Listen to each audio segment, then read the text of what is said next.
Blue Water Cruising, Nicolas Venance. Blue Water Cruising, une émission d'actunautique.com.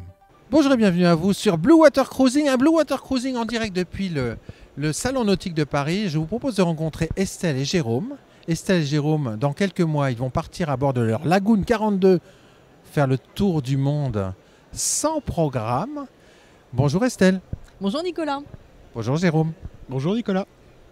Alors Estelle et Jérôme, vous avez un super programme. On est sur le stand de Dream Yacht Charter. Vous avez acheté un bateau, un Lagoon 42 chez eux il y a 5 ans, c'est ça Estelle? Ouais, c'était en 2017, je crois.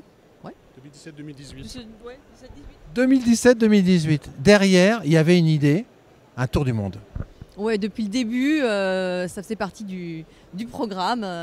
L'idée, c'était de récupérer notre bateau à la fin du programme de leasing et de partir dessus pour un tour du monde.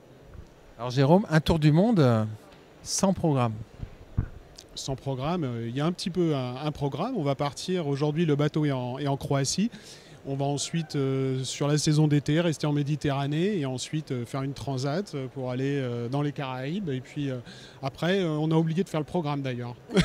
On verra. C'est beau. Ouais, bah ouais. On a décidé d'être fous, donc voilà, soyons fous. Ça, c'est en plus un projet que vous avez porté pendant 5 ans, sans dévier de ce projet d'un iota, Estelle. Ouais, c'est pas si fou que ça parce que tout a été quand même réfléchi et pensé depuis la signature du contrat avec Dream Yacht jusqu'à bientôt, la fin, en juillet prochain, quand on va le récupérer. Donc on a quand même réfléchi à toutes les étapes et on a tout mis en place pour que ce rêve se produise. Alors justement, moi je voulais vous rencontrer parce que pendant ces 5 ans, vous avez anticipé la sortie de flotte de votre bateau avec une démarche hyper rationnelle du suivi de la vie de votre bateau qui était donc en location en Croatie, Jérôme. Tout à fait Nicolas. En fait, depuis le début, on a essayé de faire un suivi complet du bateau, c'est-à-dire tous les étés, on va en Croatie, on inspecte le bateau, on fait un suivi complet avec un fichier Excel où on note tous les détails du bateau, tous les petits problèmes qu'on peut rencontrer. Et ensuite, on donne ça à Dream Yacht pour avoir un suivi complet. On fait la même chose pour le moteur, s'assurer que les maintenances sont faites, etc. En fait, depuis le début, on sait que ce bateau-là, on va le récupérer. Donc pour nous, c'était évident qu'il fallait qu'on le suive, en fait, le bateau. En fait, vous connaissez parfaitement votre bateau, qui est pourtant loué par des gens que vous ne connaissez pas tout au long de l'année, Estelle.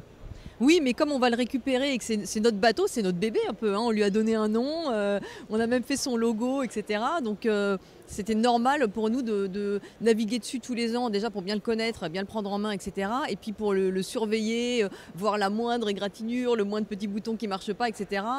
Et donner tout ça au chef de base pour qu'il s'en occupe. Et je crois que c'est aussi apprécié par Dream Yacht parce que ça leur permet d'avoir aussi un suivi et des fiches hyper complètes de tout ce qu'il y a à faire sur les bateaux. Donc voilà. Et donc tous les ans, ils remettent en état tout ce qui ne va plus. Tous les ans, ouais, on arrive dessus et puis ils ont réparé un petit truc, ils ont changé quelque chose. Enfin voilà, on discute avec eux. On a une bonne relation avec le chef de base aussi. On l'appelle dans l'année, même quand on n'y est pas. On s'envoie des mails, etc. On lui demande est-ce que tu as changé ça. Enfin voilà, donc il y a quand même un suivi. Nous constant du bateau parce que ça va être notre maison en fait. Donc oui. Ça va être votre maison. Alors Jérôme, tous les ans, quand vous allez en Croatie pour naviguer pendant 15 jours sur votre bateau, vous montez au mât et vous allez inspecter la tête de mât. J'inspecte régulièrement le bateau, de la tête de mât à sous l'eau. je révise la coque, je regarde tous les détails qu'on peut regarder sur un bateau. Ouais, sachant que ça ne vous déloignera pas de l'expertise du bateau. Quand le jour J, vous allez quitter le port de Croatie, vous aurez une expertise du bateau faite par l'expert que vous aurez choisi. Tout à fait. On a sur la Croatie, on a récupéré une adresse d'un spécialiste qui va nous faire l'expertise. Donc on n'a pas encore la date, mais cet hiver, on va le faire venir sur le bateau. C'est important cette expertise, Estelle? Ben oui, parce qu'en fait, on récupère un bateau d'occasion finalement, même si c'est le nôtre. Enfin, c'est un bateau d'occasion qui a vécu pendant 5 ans et demi, 5 ans, avec des gens plus ou moins bons navigateurs dessus. Donc, c'est nécessaire. Et puis nous, ça va être encore une fois, ça va être notre maison, on va vivre dessus. Ça va être, c'est important au niveau de la sécurité. Enfin, on veut être sûr que tout est nickel avant de partir, quoi. C'est quand même assez extraordinaire votre programme, Jérôme. Vous allez nous faire rêver, on va vous suivre dans les prochains mois. Vous allez tous nous faire rêver avec votre programme. Mais pour l'instant, on ne réalise pas du tout en fait ce qu'on est en train de faire. On rêve de ce qu'on est en train de faire, mais on a l'impression que c'est pas nous en fait. Donc on en reparlera plus tard, mais là pour l'instant, on est dans les préparatifs et pour nous c'est encore très très loin et on s'y projette pas en fait. On s'organise par contre. Alors pourquoi Lagoon 42, Estelle?